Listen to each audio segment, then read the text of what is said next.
Today I'm trying my hand at carving balsawood for the very first time. I'm going to do a simple project and turn one of these into one of these.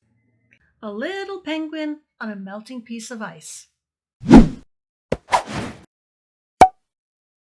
To do this project, I'll be using a 1x1 4-inch long piece of balsa wood. And these are my carving knives. The carving area is going to be the top 2 inches of the piece of wood. So I started by drawing a line 2 inches down from the top, and then I did stop cuts on the corners. Eventually, I undercut the whole thing, connecting the cuts I made in the corners. This top 2 inches is where the carving of the penguin's going to be. The next step was to rough out the bill of the penguin. At the halfway mark, I did another stop cut to mark the bottom of the penguin's bill. And then I just removed the wood above where the bill is going to be. I quickly discovered that a lot of the power from the cutting comes from your left thumb. You use it on top of the blade to help push through some of these cuts. I happen to have a very weak left thumb. I have a problem with the joint there, and so this is a little bit more of a challenge for me than it would be for some. The next step was to remove the corners, to start removing some wood and rounding out the shape. I was having a real hard time hanging on to the wood because the cut-resistant glove is actually very slippery. So as I added pressure to the knife for the cuts, it was pushing the wood out of my hand.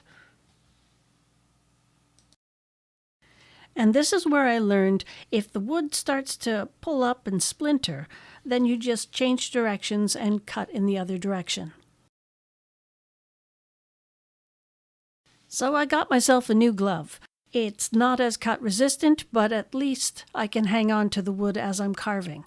At this point, I'm rounding the top of the head.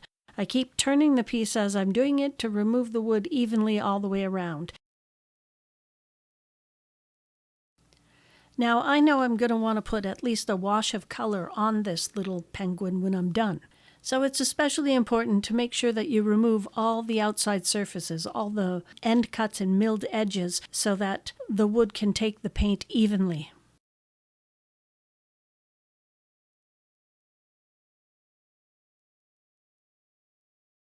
The next step was shaping the bill, and I wanted to make sure that it stuck out a little bit, but it's really kind of a cartoony penguin that I'm making. So it's a little bit wider and a little bit flatter than it would be if I were doing a realistic carving. I decided I was just going to cut a flat area to paint in the eyes. I've seen other people do these little penguins where they actually carve in an area to inset the eyes, but I'm a beginner and that seems a little more difficult.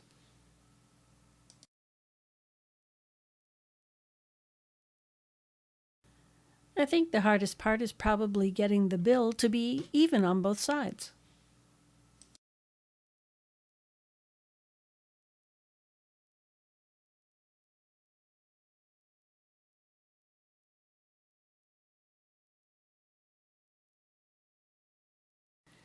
I used a pencil to mark off where I wanted to have the flippers and the feet.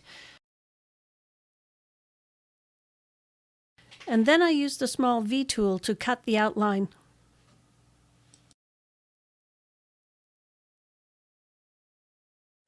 A larger V tool would have worked better, but you work with what you have.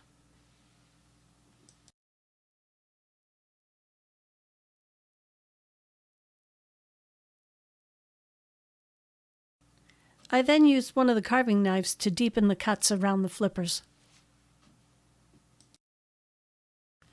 And then I had to remove the extra wood around the flippers to define them and blend the cuts into the body.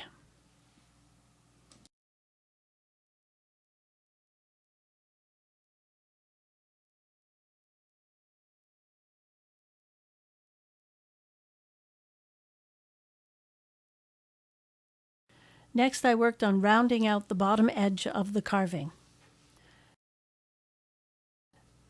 I think this is the point where I decided that I wasn't going to cut it off of the pedestal, but I was going to use that as a little bit of an iceberg. To paint the penguin, I used black, white, and orange acrylic paint, and I watered it all down a little bit so that when I painted it on, you could see some of the wood grain. Now, the danger with this is to not have it bleed into the other colors because it soaks into the wood.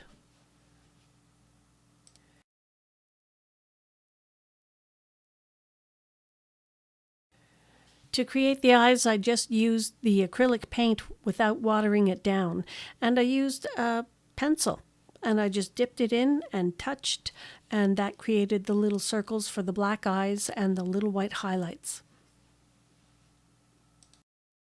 Once the acrylic paint dried on the penguin, I gave him a coat of linseed oil.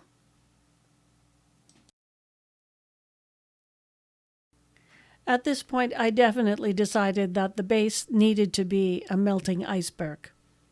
But I still wanted some of the wood base to show, so I put some painter's tape on and decided that I would just paint the top part.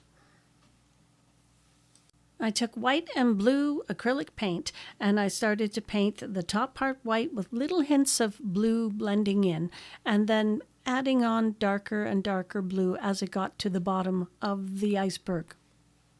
Problem is I was watering down the paint when I was adding on the blue, and the painter's tape wasn't good enough.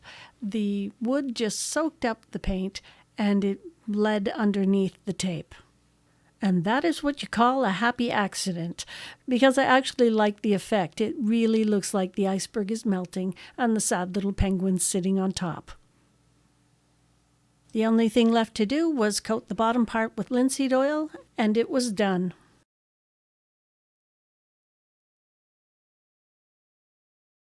You can support my channel by subscribing so YouTube will share my videos with more people. If you enjoyed this video, please give it a thumbs up. And if you ring that bell, you'll be notified every time I post a video. Thank you for watching.